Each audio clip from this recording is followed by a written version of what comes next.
हाय दोस्तों, एक बार फिर मैं आपके लिए लाया हूँ बहुत ही मज़ेदार कहानी। यह कहानी शुरू होता है कानपुर के पास बसे एक छोटे से गांव से। उस गांव में एक लोकेश नाम का आदमी अपने बेटे टिंकू के साथ रहता था। टिंकू के माँ के गुजर जाने के बाद लोकेश ने ही टिंकू का पूरा ध्यान रखा।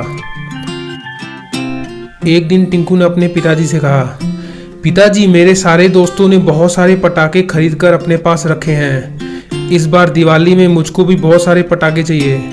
तभी लोकेश बोला, बेटा देखो, गाय ने भी दूध देना बंद कर दिया है और मेरे पास अभी इतना पैसा नहीं है कि मैं तुम्हारे लिए पटाखे खरीद के लाऊं। यह सब सुनकर टिंकू बहुत नाराज होता है और एक जगह बैठकर दुखी होकर रोने लगता है। तभी उसके पिताजी उसके पास आते हैं और कहते हैं, अच्छा ठीक है, चलो हम जंगलों में चलते हैं और कुछ लकड़ियाँ तोड़ के लाते हैं। लकड़ियों को बेचकर जो भी पैसा आए तुम्हारे लिए पटाखे लेकर आएंगे। यह सुनकर टिंकू बहुत खुश होता है। फिर टिंकू और उसके पिताजी दोनों लकड़ियाँ काटने के लिए जंगल की ओर निकल जाते हैं। फिर वह जंगल में लकड़ियाँ काट के वापस घर की ओर जा रहे होते हैं। उसी जंगल में दो बहुत बड़े बड़े खतरनाक चमगादड़ घूम रहे थे और वह अपना शिकार खोज रहे थे।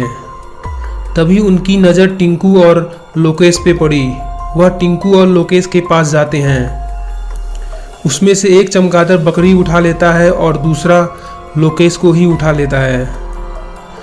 तभी टिंकू उसको रोकने की कोशिश करता है और पीछा करने लगता है, लेकिन तब तक बहुत देर हो चुकी थी और वह चमगादड़ बकरी और लोकेश को उठाकर ले जाने लगे। उधर टिंकू को कुछ समझ नहीं आ रहा था कि वह क्या करे। फिर वह दौड़ते हुए सीधे गांव में गया और लोगों से मदद मांगने की सोचा। Kurtis from the best fashion house. वह गांव में जाकर एक जमींदार के पास गया। उसके पास एक प्राइवेट हेलीकॉप्टर था। उसने सोचा शायद जमींदार उसकी सहायता करे। वह जमींदार को सारी बात बताता है और तभी जमींदार हंसते हुए बोलने लगता है, हा हा हा, जरूर तुम्हारा पिताजी यहाँ से भाग गया होगा तुमको छोड़ के। वैसे भी उसने मेरे से बहुत सारे पैसे ले रखे थे। जरूर बचने के लिए वह गांव छोड़कर भाग गया होगा। जमींदार ने उसकी सहायता नहीं की और टिंकू बहुत दुखी जंगल में जाकर उसी जगह अपने पिताजी को खोजने लगा और रोते रोते वहीं पर सो गया। सर्दियों का मौसम था और वह काफ़ी देर तक सोया था। तभी एक पेड़ से आवाज़ आती है और वह उठ जाता है। तभी वह पेड़ बोलता है, लगता है तुम बहुत दुखी हो, क्या हुआ मुझे बताओ। तभी टिंकू सारी बात उस जादुई पेड़ को भी बताता है। तभी वह जादुई पेड़ उससे बोलता है, ये लो जादुई पटाखे, इसको सिर्फ दिवाली के दिन ही फोड़ना। इसमें बहुत सारा जादू है, तुम्हें दिवाली के दिन ही पता चलेगा। यह कहकर वह पेड़ उसको बहुत सारा पटाखा देता है और एक उड़ने वाला रॉकेट जैसा यान देता है।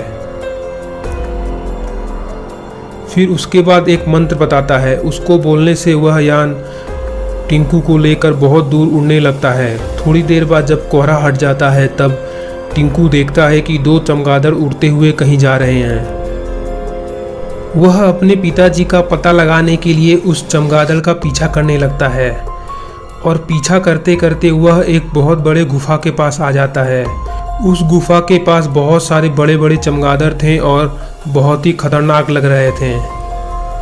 टिंकू थोड़ी देर के लिए डर जाता है, लेकिन फिर वह अपने जादुई यान से उस चमगादड़ पे हमला करने लगता है।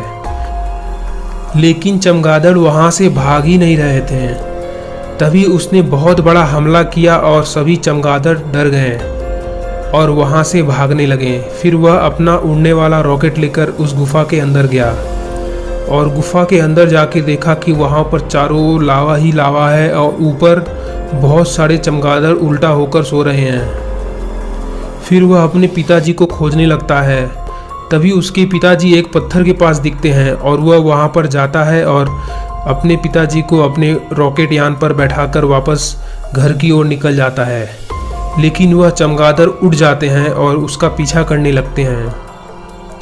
वह बहुत तेजी से गुफा से बाहर निकलता है, लेकिन चमगादड़ उसका पीछा नहीं छोड़ते और पीछा करते करते गांव के पास तक आ जाते हैं। थोड़ी देर बाद वह अपना स्पीड बढ़ा देता है और चमगादड़ से पीछा छुड़ा लेता है। तभी उसके पिताजी बोलते हैं कि किस तरह उनकी जान बच गई थी। वह चमगादड़ के